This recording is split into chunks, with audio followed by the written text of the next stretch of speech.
Hello YouTube, today I will be showing you a product. Actually, there will be two products which will be in two separate videos which will be up at the same time.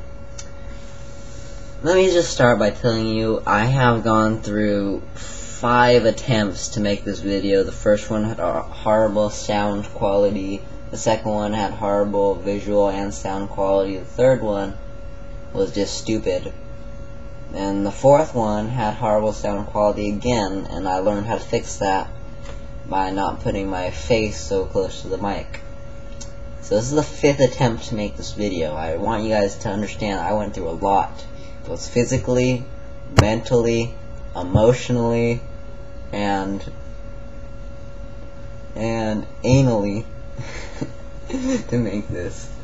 So yes. And the product will be Don don don don don don don don. The FC Twin made by Yobo Gameware. So you're probably asking, what is the FC Twin? Well, those of you familiar with an SNES 2, which is just an SNES, which basically has this body. Well, actually, this has its body, and they just put in an NES slot for it. So it plays SNES games and NES games, which is it's pretty cool if you want to be with one of those nostalgic gamers who doesn't want to spend a lot of money. Like me, if you're nostalgic but cheap. So, let's just look at the face slot, NES, Super NES slot, NES slot, reset. 16-bit power and 8-bit power, FC Twin logo, Yobo logo, controller port, controller 1 port, controller 2 port, shiny thing on the back, AV out, and DC input. Pretty straightforward. Let me just tell you, this is very light. I'm serious, this is very, very light.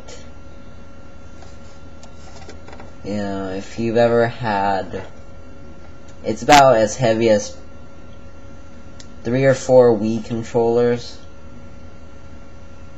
Yes, I actually took it apart, opened it up, and saw that the circuit board for the SNES is that long. It's as thick as a regular short circuit board, not that thick, almost paper thin.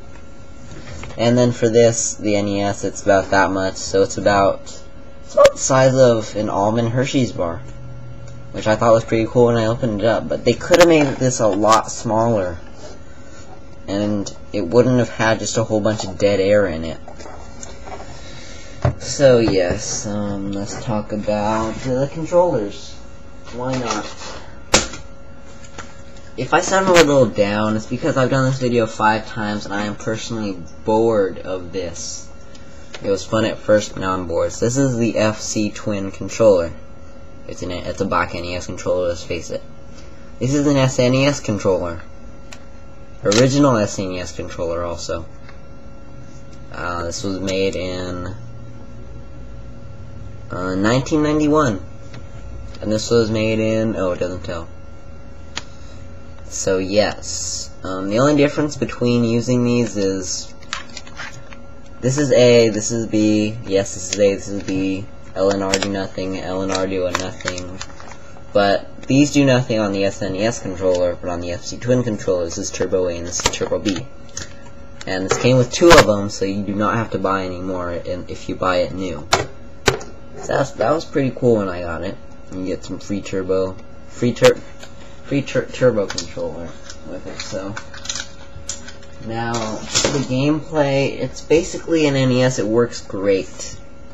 I have no complaints. I have Super Mario Bros. 3 here, which I was just playing about half an hour ago, because I've done this review 5 times. Yes. So, as you can see, it goes in okay. Actually, no, it does not go in okay. You have to kind of jam it in there to play it. You have to jam it in there, so it's really hard to get. Oh, what do you know? I didn't actually put it in it. I must look so retarded. Okay, now it's in. Now, to get it out, You have to be very gentle but very forceful. My way of getting out is just barely pulling it on both sides until eventually it comes out. It just pops out like a baby. Yes. SNES, on the other hand, works great. Now, back to the NES problem. You're probably thinking, well, it's not much of a problem, right? Well, it is. Why? This is an NES game I used to play. Used to is a very key word in that sentence. You know why? Yes, exactly. The connectors got stuck in there, and I had to get a pair of pliers to get them out. Really? Oh, another problem is the games wobble while it's in there, and it might cost you a game, yeah, yada yada yada. That was the same problem with the NES too. So yes, the connectors stayed in there. I had to get a pair of pliers, rip them out. I mean literally rip them out of my FC Twin, and that was just a big problem for me. I think I was traumatized after that, so yes. That's pretty much all I have to show you about the NES. Oh, sorry, NES. FC Twin. So, and this is the last version. I don't care if this version is in black and white or it looks completely horrible. I'm putting this on YouTube. I am putting this on YouTube. I don't care. I'm not making another version if it's horrible. I don't want any comments in the comment section saying, dude, this was horrible. I don't care. You know what? I don't care. I do not care if the audio is a little bad. I don't care if the visual is a little laggy. I don't care. You know, if you think it's so horrible, why don't you make a review of it and send it to me, and I will personally say, okay, it's good. Just for you. Just for you. Just for you. So yes, fifth time's a charm, they always say. Yeah, but then again they say sneezing into your hands can give you cancer. Goodbye.